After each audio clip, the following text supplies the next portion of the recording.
In this video, we are going to install a server core machine with Windows Server 2012 R2.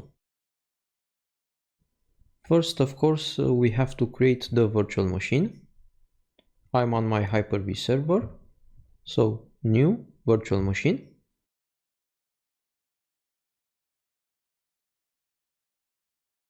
I'm gonna name it DHCP01.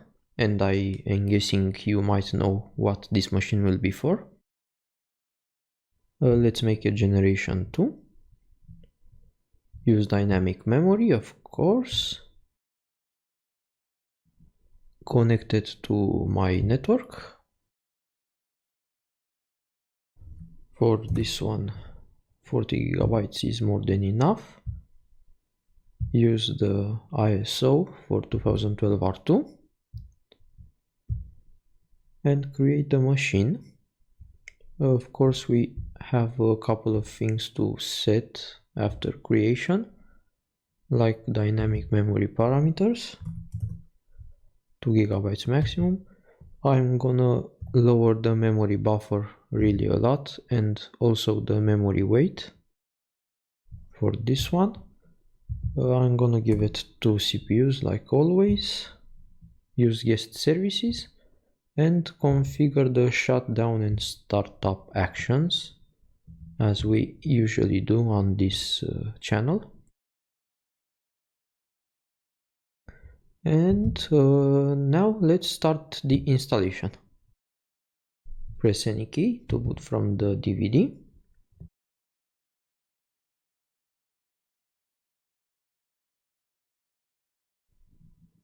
And here we can install.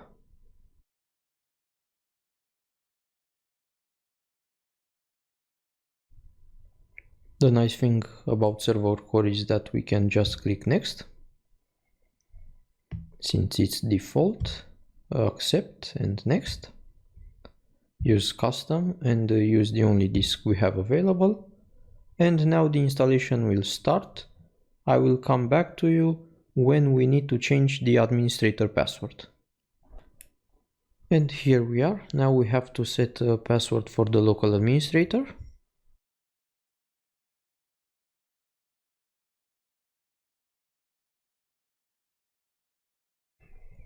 And with the password set, we will be logged on to the server. And the first thing I want to do is make this server use a normal resolution. So let's start PowerShell.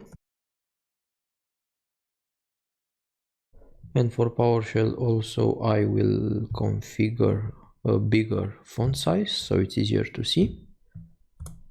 And right now it might seem bigger, but just wait a second. So let's set the resolution. With the command set display resolution, you can set the width and the height.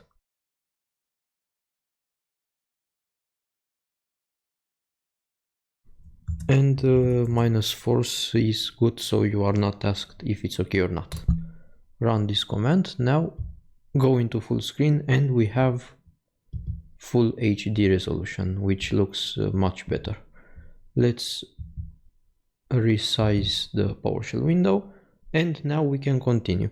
The first thing I want to do is enable the Icmp and SMB firewall rules.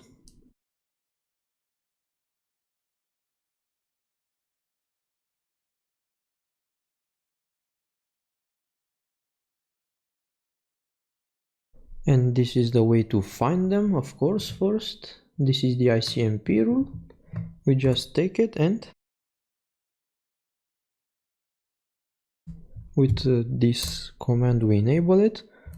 Let's also find the name for the SMB rule, which is the first one.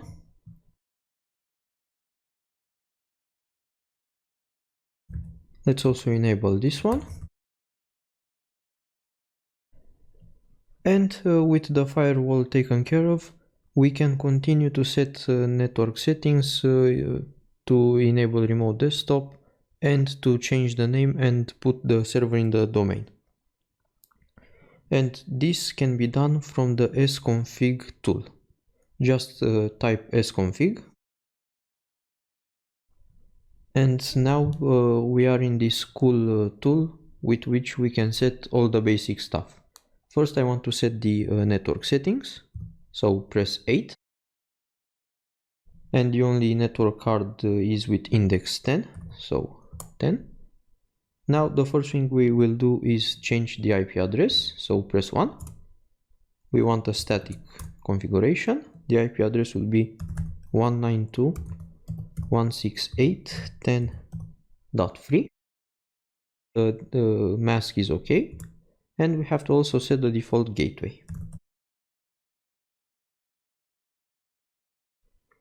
So this is done. What remains to be done from the IP standpoint is set the two DNS servers that we have.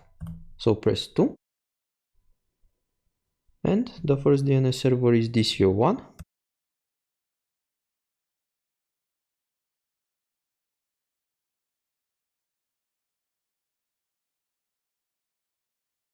And the second one is DC02.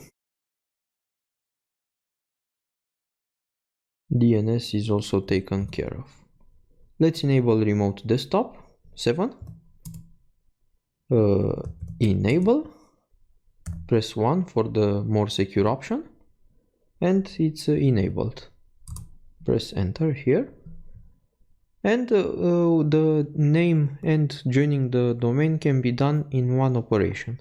So just press 1 to join the domain. We want a domain join, so D. Of course, the name of the domain is testcorp.local in my case. And the user is administrator.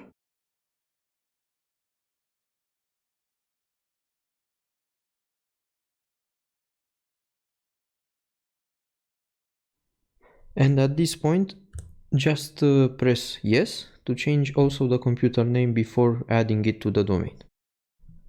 So the computer name is DHCP01.